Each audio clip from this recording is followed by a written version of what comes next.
네, 여야 간판 더불어민주당 정청래 의원, 국민의힘 장제원 의원 두 분 모셨습니다. 안녕하세요. 네, 안녕하십니까. 자, 딕토 정치 룰 소개하고 토론 시작하겠습니다.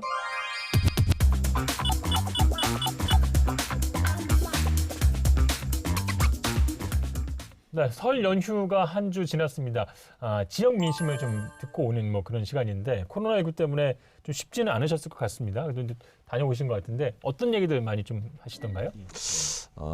장사 안 돼서 죽겠다. 너무 힘들다. 코로나19가 언제 풀리냐. 이제 이런 얘기가 제일 많았고.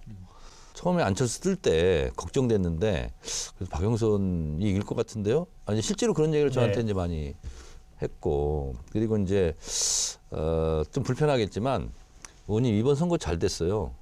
저쪽에서 한일 해저 터널 들고 나와서 너무 잘 됐어요. 그런 얘기를 실제로 많이 들었습니다. 이게 이제 정치인들이 설 민심이 어떤지 물어보면요, 다 전인수예요. 자기 유리한 것만 듣고 유리한 것만 얘기해요. 저는 들은 대로, 있는 그대로 저희 지역구 상가와 시장을 돌면서 들었던 얘기는 추석하고 또 달라요. 추석은 참아봐야지, 그래 참아야지, 이게 국가 재난 상황인데 어떡하냐라는 말씀도 곳곳에서 하셨는데 이번에는 허탈해하시고 망연자실하시고 이제 기대를 해야 되나, 이게 민심이거든요. 그런데 지금 민주당에서는 4차 재난지원금 얘기하고 있고 그런 거 아닙니까? 우선적으로 그때 뭐 손실보상제도 좋은 제도라고 얘기했잖아요. 그거 왜 안 합니까? 자, 재난지원금은 시급성을 요하죠. 응급성을 요하죠. 그래서 재난지원금은 정부 행정행위로 지급할 수 있는 거예요. 그래서 지금 이번에 추석 연휴 관련해서 지금까지의 고통받고 있는 영세 자영업자 소상공인들은 법의 절차를 거치지 않고 그냥 긴급 재원, 긴급 재난 지원하는 형태로 재난지원금을 주고, 근데 이후로는 이렇게 약간 좀 임기응변식으로 이렇게 하지 말고 법에 의해서, 그렇죠. 법에 의해서 앞으로는 보상을 하자. 그래서 법은 또 통과되는데 기간이 좀 필요하지 않습니까? 그래서 우선 당장 급한 것은 재난지원금으로, 앞으로 벌어질 피해에 대해서는 영업손실보상 제도로 하자라는 거예요. 손실보상제도는 할 겁니까? 예. 분명히 할 겁니까? 네. 그러면 하나만 더 얘기합시다. 4억 이상 자영업자들 어떻게 하려고 그럽니까? 그분들을 보호해야 됩니다. 정말 보호해야 돼요. 왜냐하면 편의점 같은 경우에 예를 들게요. 그 편의점의 매출의 45% 정도가 담배입니다. 담배는 한각 팔아가지고 전부 다 세금으로 나가기 때문에 100원, 200원밖에 취하지를 못합니다. 그러면 4억이 넘어갑니다. 그렇게 되면 담배를 많이 팔면. 담배가 비싸니까. 그러면 거기는 100원, 200원 벌어가지고 재난지원을 못 받는 겁니다. 그런 사각지대를 우리가 촘촘하게 두텁게 지원을 해서 그들이 버틸 수 있도록 해주는 게 정치의 역할이잖아요. 4억 이상에 대해서 정말 고려하세요. 제가 심각하게 고려도 하고 조선도 하겠습니다. 그 다음에 4차 재난지원은 그 다음에 논의하자고요. 아니, 손실보상제도에서 예산 확보해서 제가 해드리고. 말하는 방향은 이제 이해를 하셨죠? 이해가 안 돼요. 또 말 달라질 거니까. 그러니까 이해력이 부족하고. 이해는 하는데 네. 안 될 것 같아요. 그래서 방금 말한 부분은 장제원 의원이 정말 그 서민 밀착형 국회의원이니까 저런 걸 아는 거예요. 동네 돌아다니고 얘기 들어보니까 알잖아요. 매출액은 높지만 실제로 소득은 그렇지. 적은. 그런데 재난지원금 못 받는. 그게 이제 소위 말하는 100만 원도 못 받는. 사각지대잖아요. 내가 좀 동의하는 뜻에서 얘기를 하면 좀 박수를 치세요. 그거를 민주당에서 좀 실천을 좀 하시라고요. 시민들 그래서 민주당에서. 자, 이 이슈는 박수 치고 넘어가겠습니다. 좀 실천하세요. 말만 하지 말고. 이 시대 참 실천인으로서 앞으로 놀라게 될 겁니다. 아까 아전인수 말씀을 해주셔서, 그러니까 그 본인 당 입장에서 가장 좀 뼈 아팠던 얘기, 가슴 아팠던 얘기 한 말씀만 좀 해주세요. 집합금지하고 그러니까 당장 월세 못 내고 막 이런 상황이 발생하니까요. 그래서 정부에 대해서 좀 안 좋은 시선, 그리고 이거 언제까지 우리가 이렇게 참아야 되냐, 뭐 이런 거 있잖아요. 그래서 이렇게 지금 이 텐션이 팽팽하게 좀 올라와 있는 이런 상황이다. 그래서 이게 장기화되면 여야의 당리 당략을 떠나서 정말 이게 안 좋은 상황으로 갈 수도 있겠다. 근데 저는 이런 게 참 가슴이 아팠어요. 일반적으로 여론조사에 나타나는 비율을 보면 문재인 대통령을 지지하지 않는 분이 60% 정도 되고 지지하는 분이 보통 40% 정도 되잖아요. 왜 60%를 니들이 다 못 갖고 오냐. 니네 지지율은 22에서 27%인데 그 60%나 되는 문재인 대통령을 지지 안 하는 사람들 왜 반도 못 갖고 오냐. 할 말이 없죠. 자, 이런 이슈들이 다 보궐선거와 이제 관련이 있을 것 같은데요. 보궐선거 얘기를 좀 바로 넘어가 보도록 하겠습니다. 설 연휴를 전후로 여론조사 결과가 이제 속속 나오고 있는데 좀 주목할 만한 부분, 주목할 만한 변화 어떤 부분이라고 생각하시나요? 국민의힘이 망했다. 그리고 왜냐하면 안철수가 서울시장 선언했을 때 지지율이 원사이드 1등했지 않습니까? 그것은 호랑이 없는 상태에서 여우가 호가호의를 한 거다. 박영선 호랑이가 나타나자마자 여론조사는 거의 대부분 박영선 1등 이렇게 되면서 안철수가 한번 끼어들면 안 돼요? 한번 끼워주세요. 네. 그렇게 얘기해놓고 서울시장 선거 지면 얼마나 창피할까? 아니 부끄럽지 않습니다. 다 도움이 되는 얘기니까.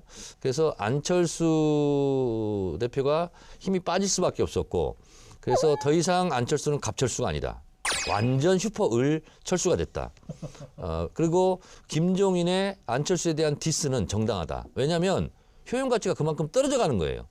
그리고 아주 김종인 비대위원장이 머리를 잘 쓴 게 안철수 너는 말이야 마이너리그 가서 마이너리그 후보 벤치 선수인 금태섭하고 먼저 싸우고 올라와. 그래서 지지율 빠지기 시간 끌기 작전이 성공한 거예요. 그러니까 이런 것 같아요. 여론조사를 보게 되면 다자구도에서는 박영선 후보가 앞서는 거고 전체적으로 놓고 보면 안철수 후보와의 양자구도에서는 박빙 이렇게 보는 게 맞을 거예요. 작년 연말이나 올 초보다는 많이 좁혀진 건데 그거는 김종인 위원장이 안철수 때리기, 안철수 조롱하기, 안철수 폄훼하기, 하나 더 울리기. 그렇게까지 하지 말고 그러니까 이런 것들에 기인한 바가 크다고 봐요. 그런데 안철수 때리기가 우리 당 후보로 지지율이 넘어와야 되는데 우리 당 후보로 지지율이 넘어오는 게 아니라 안철수를 때린 만큼 안철수 대표 후보는 그 지지율이 꺾였는데 전체 우리 보수파이가 다 가진 거죠. 그러니까 그것이 정말 안타까운 지점이에요. 그렇게 하지 말았어야죠. 상대 후보, 다시 말하면 단일화를 할 대상에 대해서는 존중하고 키워줘서 합쳐야 시너지가 커지지 않겠습니까? 그래서 안철수 후보의 지지율이 좀 꺾인 거는 분명한데 안철수 후보가 자기가 이렇게 당하는 걸 모르겠냐는 거예요. 그러니까 저는 굉장히 의연해졌다고 생각을 합니다. 서울시장을 우리가 범야권에서 이해해야 된다는 그런 확고한 신념과 또 단일 후보를 만들어내야 되기 때문에 서로 간의 감정을 건드리지 말아야 된다는 그런 어떤 그 자기의 확신, 믿음 이런 것 때문에 저는 안철수 후보가 1위 후보로서 의연하게 참고 있는 것이다. 저는 이렇게 생각합니다. 안철수에 대해서 지나친 호평인데 지나친 호평이 아니라 객관적 호평입니다. 안철수 대표가 그렇게 이타심이 넓은 홍익 인간이 아니에요. 그거는 어떻게 개인적인 판단이지. 개인적인 판단이죠. 나는 개인적으로 판단했는데 그거를 지나치게 호의적이라고 저도 얘기하면 안 되지. 개인적으로 판단하는 거예요. 네. 왜 김종인 비대위원장이 공격하는데 공격을 안 하고 참냐. 단일화가 깨질까 봐. 단일화를 하면 내가 먹는데. 그럴까 봐 못하는 거죠. 안철수들 왜 문재인 대통령 공격하는 거 보면 진짜 독해요. 그 독성이 독한기가 없는 게 아니에요. 저는 이렇게 김종인 생각합니다. 비대위원장이 지금 우리 당의 영향력이 어떤 게 있나요? 후보 단일화 혹은 이번 경선 과정에 김종인 위원장이 차지할 수 있는 영향력 뭐가 있나요? 저는 제로라고 생각합니다. 제로인가요? 예? 아니 경선 시작하지 않았습니까? 그리고 우리 당원들이 바로 토론 끝나자마자 승패를 딱 발표를 하지 않습니까? 그래가지고 이렇게 여론이 만들어져가지고 후보가 나오는 것이고 안철수 후보야 금태섭 후보하고 토론을 통해서 단일화가 돼서 결승을 붙는데 그리고 만약에 김종인 위원장이 틀어가지고 이번에 단일화가 안 됐다?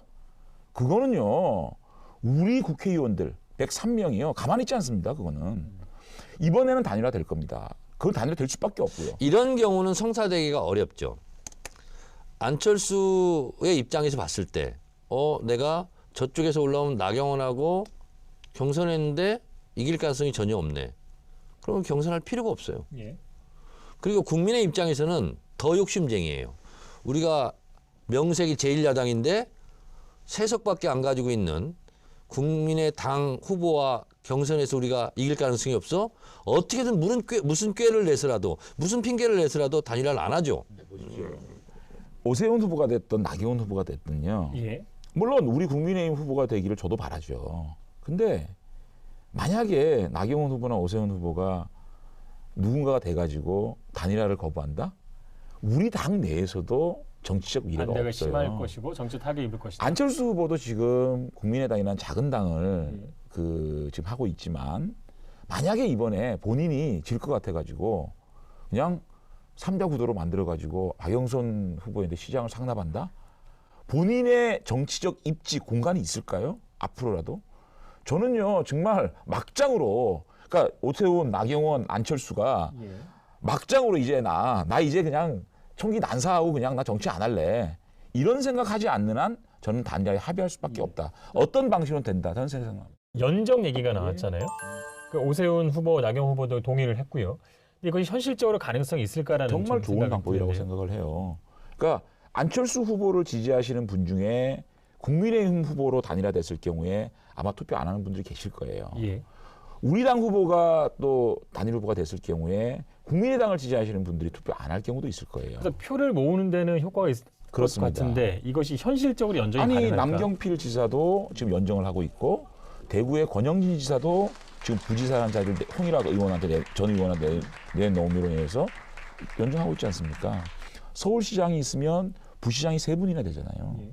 저는 국민의힘과 국민의당 그것이 궁극적으로 같이 가겠지만 그러한 그 중도 세력까지 아우를 수 있는 그런 연립정부적인 시정부 충분히 가능한 얘기고 아주 좋은 제안이었고 또 우리 당 후보도 아주 건강하게 받아들인 거라고 생각합니다. 경기도와 대구시는요. 후보끼리 싸우지 않았습니다. 예.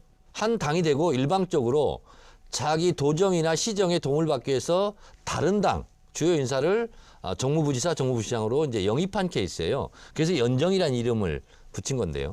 김종인 비대위원장이 한마디로 얘기했잖아요. 의미 없다.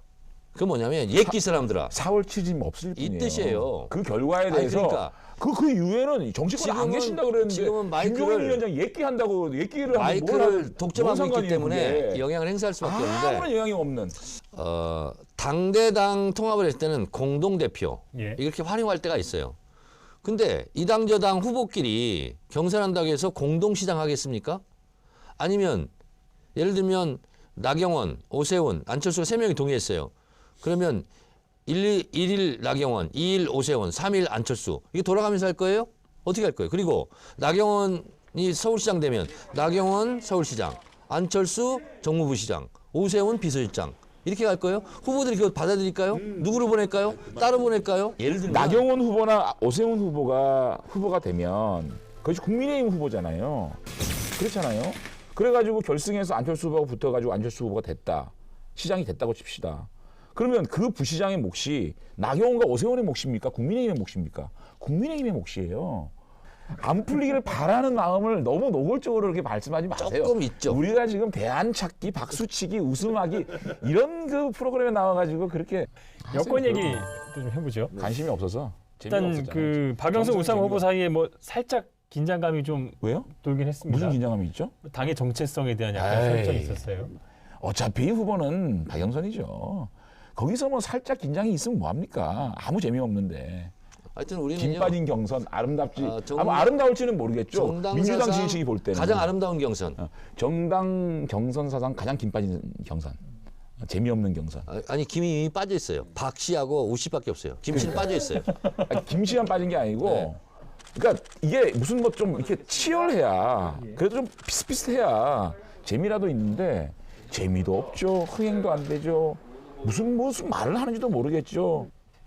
민주당 입장에서는 그래도 이 경선 과정에서 약간 컨벤션 효과라는 것도 있는 건데 이런 부분에 대해서 좀 효과를 누리지 못한다. 이런 부분에 대해서 좀 비판 있는 부분에서 어떻게 생각하세요? 그거 가지고 비판할 일은 아니죠. 그리고 국민의힘도 그거 가지고 비판하지는 않아요. 속으로 고소해하고 있지. 저희는 그것은 어쩔 수 없는 불가항력적인 부분이라고 생각을 해요. 왜냐하면 후보의 지지율 격차가 워낙 나다 보니까 사실은 누구나 다 승부를 예측할 수 있고 신공은 게임이잖아요. 저희가 정책 경쟁하고 그리고 서로 아름다운 정책 선거하고 하는 것이 국민들로 하여금은 안정적인 책임 여당의 모습을 보일 기회가 될 수도 있다, 오히려. 그래서 전화위복의 기회로 삼자. 이렇게 제가 지금 주장하고 있습니다. 그 민주당 경선이 왜 이렇게 김 빠지고 재미가 없을까? 결국은 사람이 없기 때문에 그런 거죠.